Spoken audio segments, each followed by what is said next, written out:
Bonjour, Vincent Ferreux, donc je suis intégrateur domotique en Franche-Comté. Donc j'ai été sélectionné pour le projet de l'Anastine, donc c'est une maison de 1760, enseignement une maison vigneronne qu'on a équipée en 2020 avec toutes les solutions d'efficacité énergétique plus de domotique. Il faut savoir qu'on a fait un projet assez simple en fait. L'idée était vraiment d'avoir une maison économe derrière et simple à utiliser. On n'était pas là pour mettre en avant de la technologie, mettre beaucoup de techniques, etc. On s'est juste concentré sur l'essentiel, c'est-à-dire avoir une maison peu énergivore, donc on a boosté l'isolation et on a fait une régulation de chauffage qui va bien derrière. Tout l'éclairage a été installé en ampoule LED partout avec toutes les sécurités, les extinctions automatiques, l'allumage automatique la nuit, etc. Mais avec un système très simple, avec des automates d'un fabricant français, les IPX 800 de GCE électronique, qui ont permis de faire beaucoup de choses à moindre frais. Je suis vraiment pour l'open source, l'open matériel, l'open hardware, parce que je pense qu'on n'est pas là pour fournir des solutions obscures, des boîtes noires et tout. On est là pour ouvrir, savoir comment ça marche.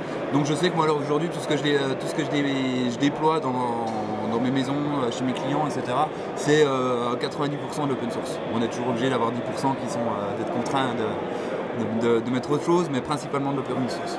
Quand je leur livre leur maison, qu'on l'a programmée à leur goût, suivant leurs usages, et qu'on leur donne les clés complètement de leur installation, ça plaît. Et du coup ils deviennent intéressés, et du coup ils participent. J'ai beaucoup de clients aussi qui participent, qui commencent vraiment à programmer eux-mêmes leur maison. J'ai encore un client qui m'a rappelé la semaine dernière en me disant regardez ce que j'ai fait, il avait branché tout seul son portail automatique, donc j'étais plutôt fier de lui.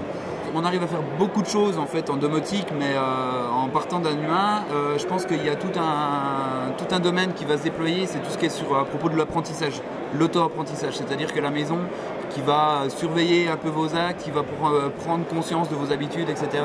et qui va commencer un peu à réagir de manière automatique. On voit des thermostats arriver sur le marché dans cette lignée-là.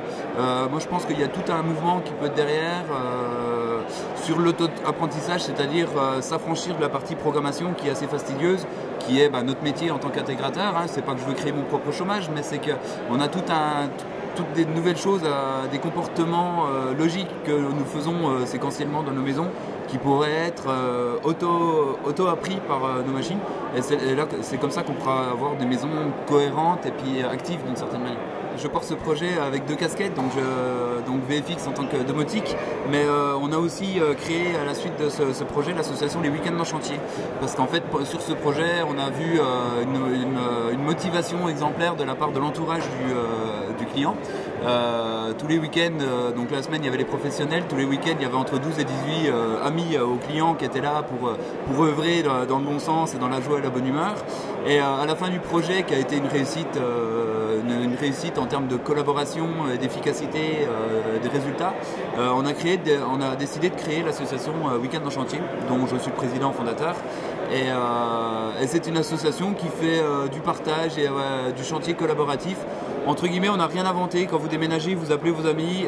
Nous, on a juste organisé ça avec les personnes compétentes, de l'outillage de qualité, l'assurance qui va derrière, les EPI, des manifestations tous les 3 mois afin de réseauter, les partenariats avec des fournisseurs afin de pouvoir profiter de matériel et de matériaux professionnels au tarif artisan, tout en étant particulier, parce que week-end en chantier, comme son nom l'indique, on fait du chantier, mais ça reste le week-end.